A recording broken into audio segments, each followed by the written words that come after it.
Hey guys, Daniel Master 87 here, and probably the first video right here that I'm gonna do actually responding to another YouTuber's or content creator's idea, and this comes from Scott Junn's video he posted recently where he proposed the concept of light pallets and heavy pallets.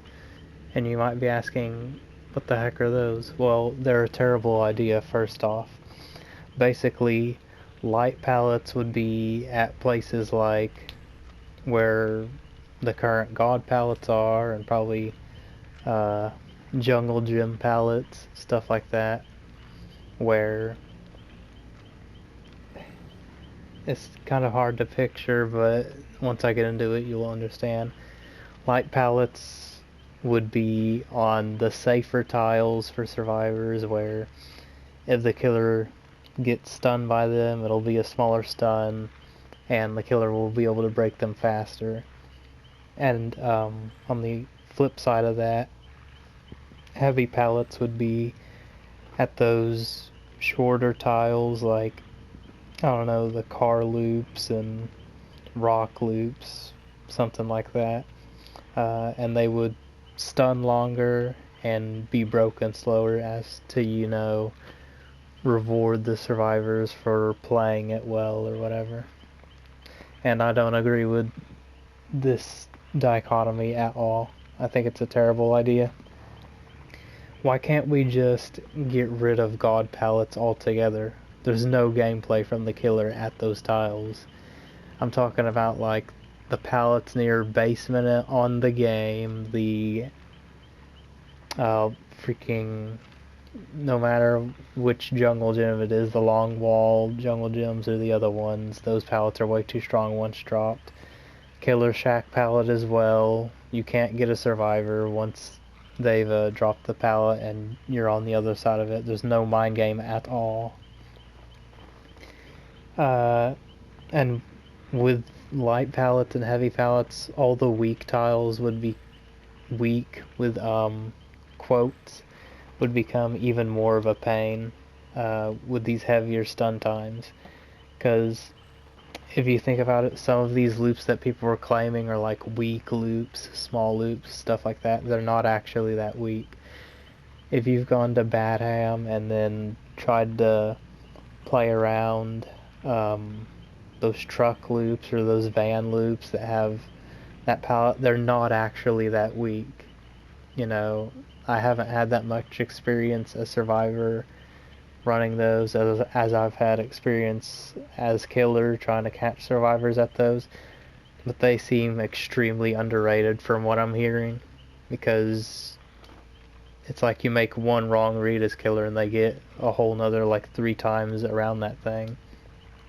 And that's just one example of these supposedly weak tiles that people are saying we need to have heavy pallets at, so that, or rather Scott saying we need to have heavy pallets at, so that if you play it well and stun the killer or whatever, he should be stunned longer, and if he tries to break the pallet, it should take longer to break, which makes no sense from a wise, balanced perspective on this game.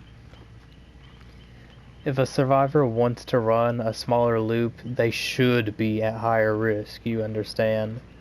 Like, there's plenty of safe tiles in this game. The fact that they'd run around one of those weaker ones might show some inexperience, unless they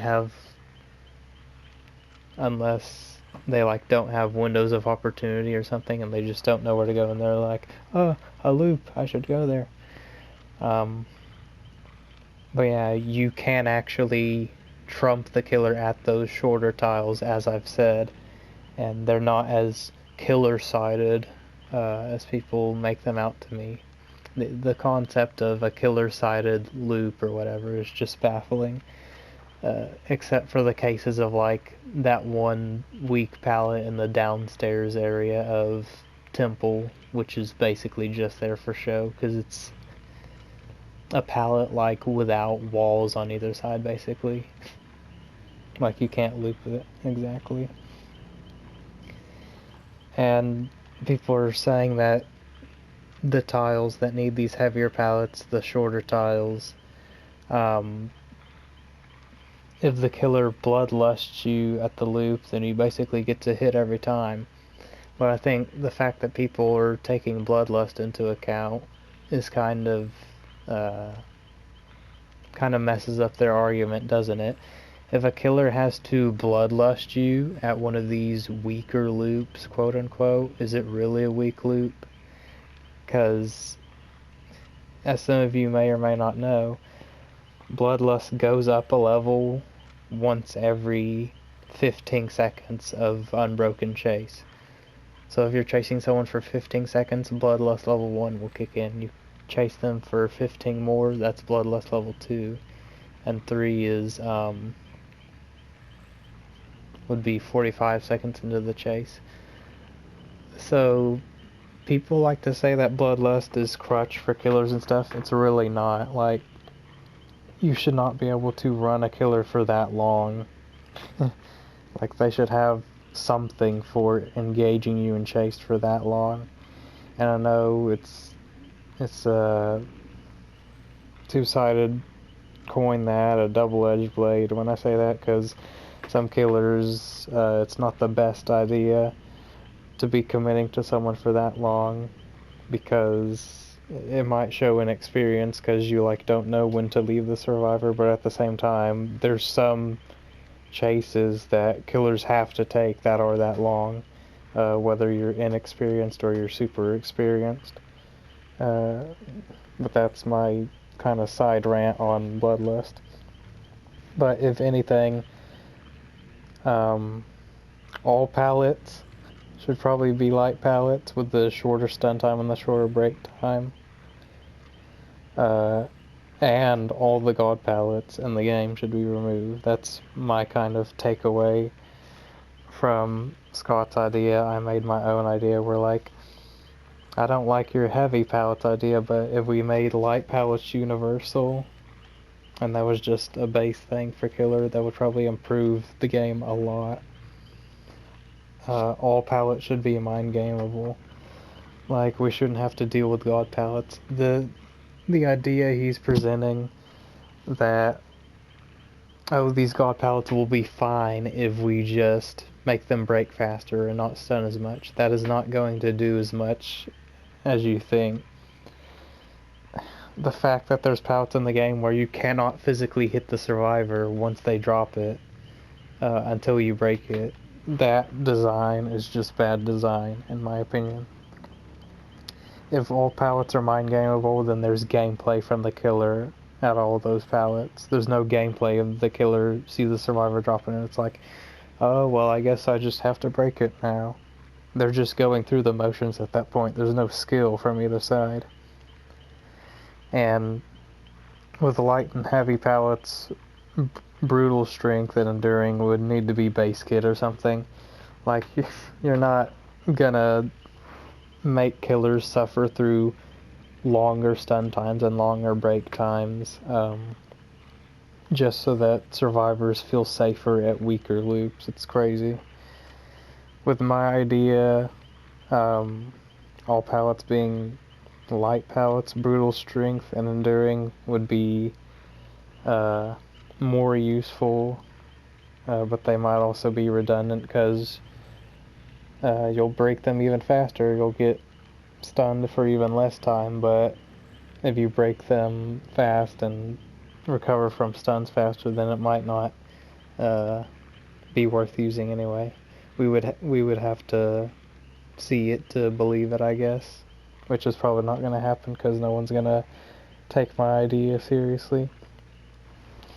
But brutal strength and enduring are useful now because sometimes these pallets hitboxes are ridiculous and you step back to avoid the stun and you get stunned anyway. Enduring helps with not feeling that all the time, or not feeling it as worse. And then brutal strength, you break pallets faster, but as nice as that is, it's not even close to like the kind of stuff you can do with other perks in that slot. Like,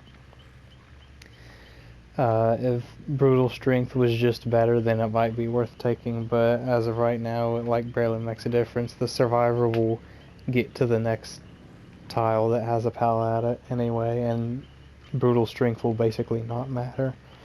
And so that's my side rant on brutal strength and enduring. But yeah, I think light pallets and heavy pallets are a terrible idea. It's literally just pandering to survivors. I feel like even with quicker pallet breaks and quicker pallet stun recoveries, killers at the end of the day would still have to deal with survivors running those loops, stunning them or forcing them to break them, and then the survivor getting to the next pallet anyway, and then the killer would have to just keep going through the chase and keep waiting for them to drop the pallet, and then they leave that chase and go for another survivor, but the other survivors are capable of doing that same thing. It's like, where do you not see the holes in this idea? But that's basically all I've got for now.